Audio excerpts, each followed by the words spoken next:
Fala pessoal, professor João Frank aqui com vocês para mais uma aula exclusiva aqui do canal, e na aula de hoje você vai aprender tudo sobre a biomecânica do stiff, um conhecimento absurdo que vai te deixar à frente da concorrência. E antes de começar, já lembra de deixar o like e se inscrever aqui no canal, porque toda semana a gente vai ter uma aula exatamente como essa, vendo a biomecânica de algum exercício, beleza? E antes que eu me esqueça, essa é uma aula completa do meu curso Expert em Biomecânica e a gente vai abrir inscrições para a turma 5 desse curso no final de março. Esse que é o maior e mais prático curso de biomecânica que existe no Brasil, cara, com mais aí de 180 aulas, todos os exercícios da musculação, enfim. Fica ligado aí, fica atento, se inscreve no canal, acompanha lá o meu Instagram, @JoãoFranken, e fique esperto porque a gente vai abrir em breve inscrições para participar do meu evento gratuito que vai ocorrer antes da abertura das inscrições do curso, e também para você entrar em um dos grupos VIPs do WhatsApp e não perder nenhuma informação, beleza? Chega de papo, solta a vinheta e bora pro conteúdo.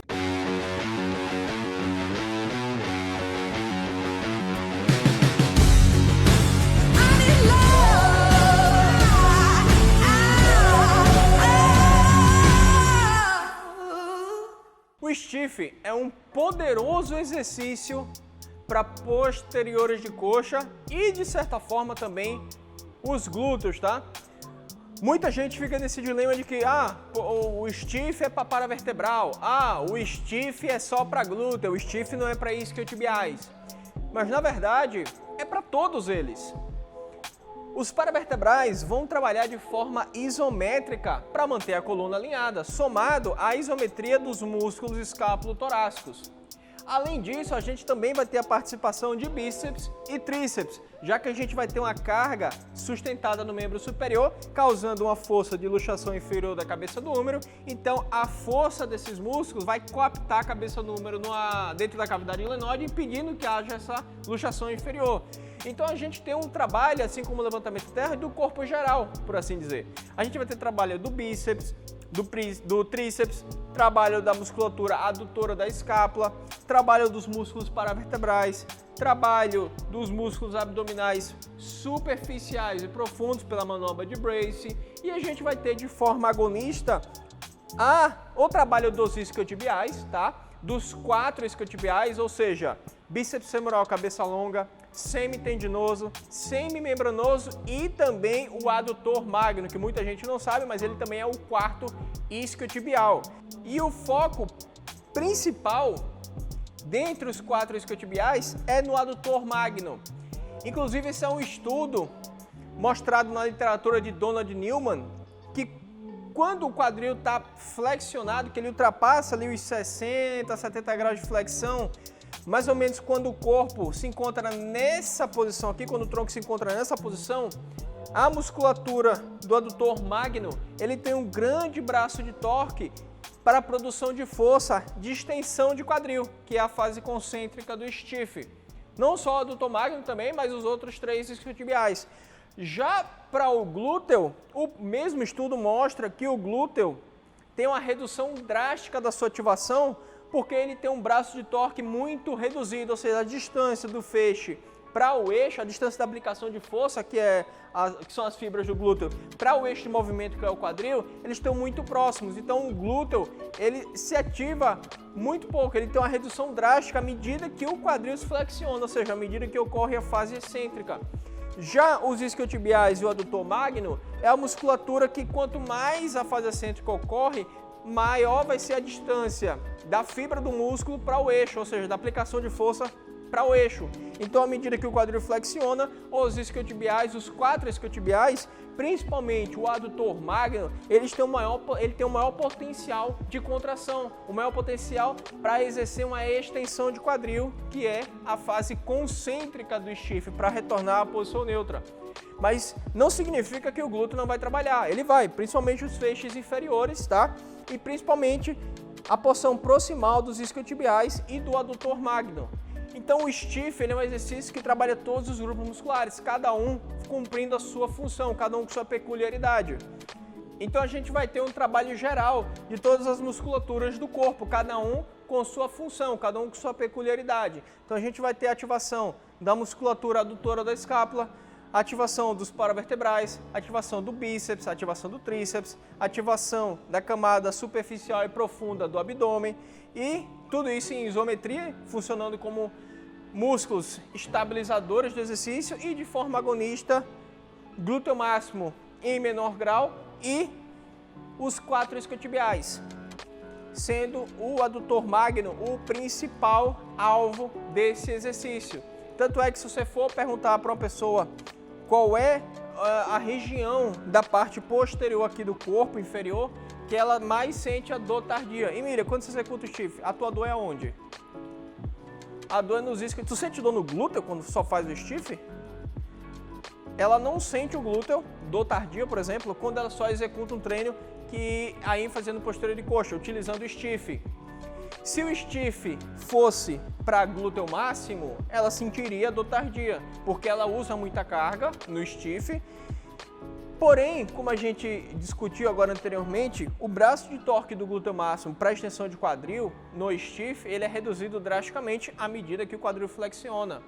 Em contrapartida, o braço de torque para extensão de quadril dos 3 isquiotibiais, somado ao 4º isquiotibial, que é o adutor magno, ele é aumentado à medida que o quadril flexiona. Então, eles têm um maior potencial de extensão de quadril. Por isso que a Emília ela sente dor muscular nos isquiotibiais e também no adutor magno, porque eles são o alvo do exercício. E contra isso não tem argumento, tá?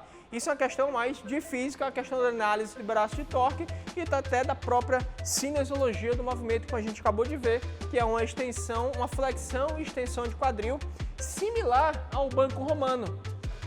O fêmur vai estar parado, o membro distal vai estar fixo contra o solo e a gente vai ter uma flexão de quadril da pelve, ó, rolando sobre o fêmur está parado, a pelve está deslizando para frente e para baixo e uma extensão de quadril na fase concêntrica. Então, se você associar, como a gente viu na análise do vídeo do banco romano, se você ainda não viu, dá uma olhada lá depois, é o mesmo movimento, sendo que no stiff a gente tem aqui, a gente não está no banco e a gente tem a sustentação de carga no membro superior. Mas o movimento é o mesmo, é a mesma lógica, o fêmur estacionário e a flexão de quadril, a pelve rolando sobre o fêmur e a extensão de quadril, a pelve rolando sobre o fêmur. A coluna estabilizada, sem movimento algum, sendo um movimento único na pelve, tá? Uma flexão e extensão de quadril. A gente precisa quebrar alguns mitos a respeito da execução do stiff. Muita gente fala que no stiff o joelho não pode ficar estendido, que no stiff o joelho tem que ficar flexionado. Na verdade, são exercícios diferentes. O stiff mesmo é com o joelho estendido, mas sem bloqueio articular. Trava bem o joelho, trava. Sem bloqueio articular. O joelho fica, relaxa, o joelho fica estendido.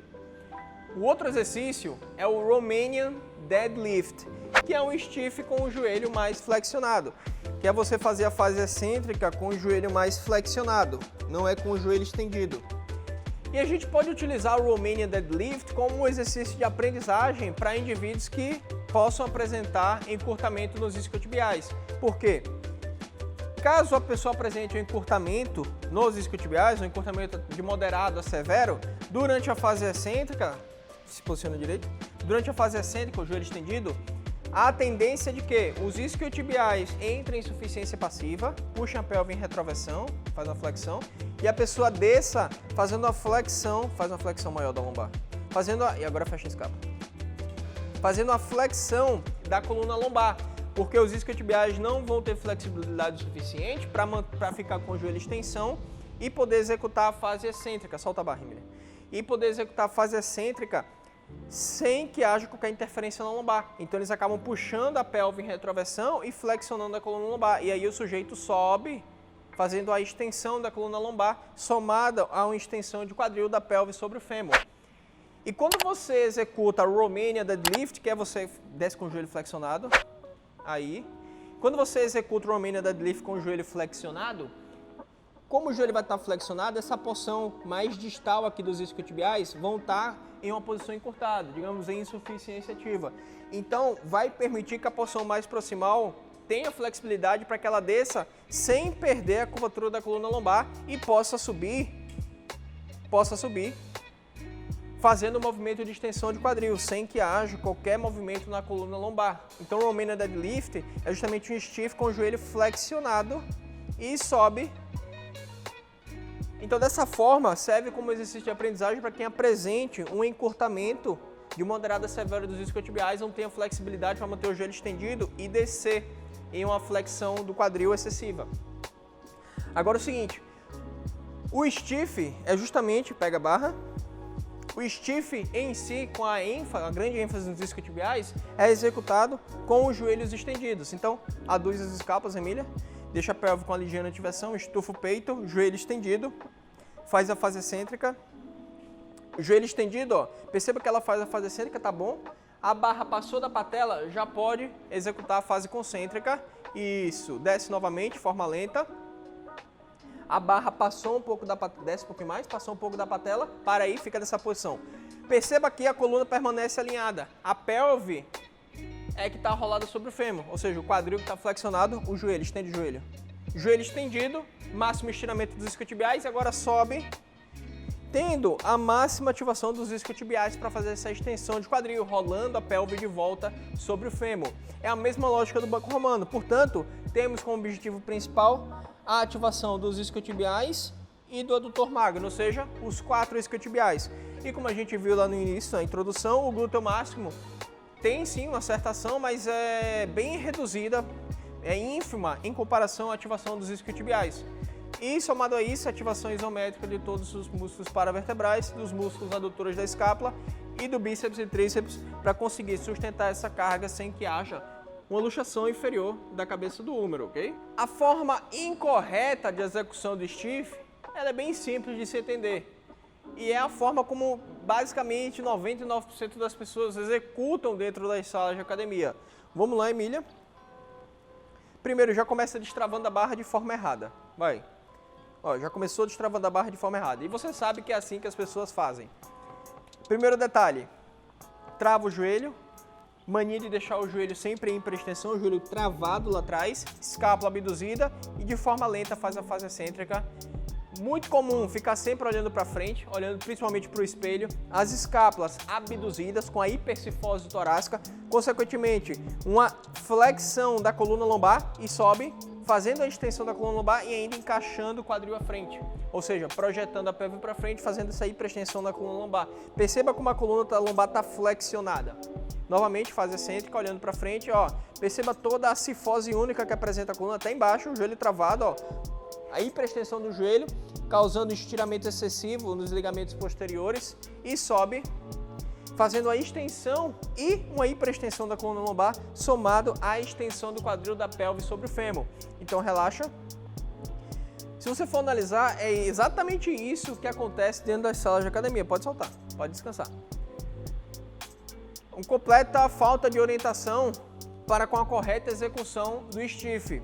Quando a gente sabe que a cabeça, em hipótese alguma, deve estar dessa forma, olhando para frente durante a fase excêntrica, a escápula abduzida, ou seja, sem estabilização, sem garantir que a coluna torácica esteja estabilizada, automaticamente a lombar perde a sua estabilização e o principal, ao invés de fazer a flexão de quadril, de projetar a pelve para trás, as pessoas jogam o corpo para frente. Elas fazem uma flexão da coluna e uma extensão da coluna. A pelve ela acaba ficando parada no mesmo lugar. Se você perceber, a pelve nem é jogada para trás. É o tronco que é projetado para frente, que é flexionado. Quando no stiff, na verdade, o grande segredo é você projetar a bunda para trás para fazer o movimento.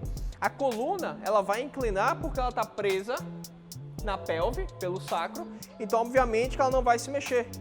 Ela vai, na verdade, acompanhar o movimento, ela vai se inclinar em decorrente desse movimento da pelve.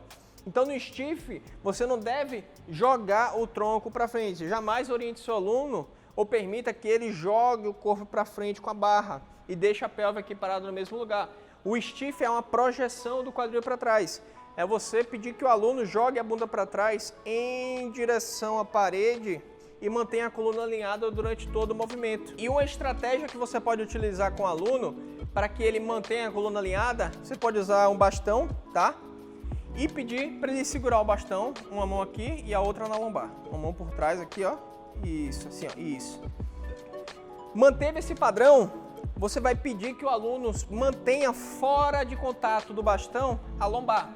Então isso é uma progressão pedagógica para que ele aprenda a dissociar esses movimentos da pelve da coluna, para que ele aprenda a flexionar o quadril e não flexionar a coluna, que são movimentos completamente diferentes.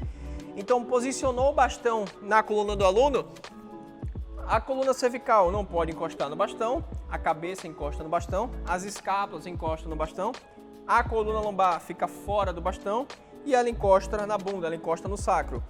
Então, estufa o peito, aduz as escápulas, trava o abdômen, faz um movimento de flexão e extensão. Perceba que tudo se mantém, as estruturas que é para ficar fora de contato com o bastão se mantém, coluna lombar e coluna cervical. Sobe. O que acontece? Quando é que o aluno começa a errar? Como é que ele vai saber que ele está errado? Quando ele descer e a lombar encostar no bastão. Olha só, vai descendo, vai descendo. Ó, perceba que o bastão, ele só está encostado no meio da coluna torácica, ele perdeu o contato com as escápulas, ele perdeu o contato com a coluna lombar. Você percebe que há uma flexão geral, então você vai pedir para o aluno fazer o quê? Estufar o peito, empinar a bunda, ó, encostar a bunda no bastão e as escápulas. Simplesmente estufar o peito e empinar a bunda. Automaticamente, isso já encosta, bota a bunda para dentro e solta o peito.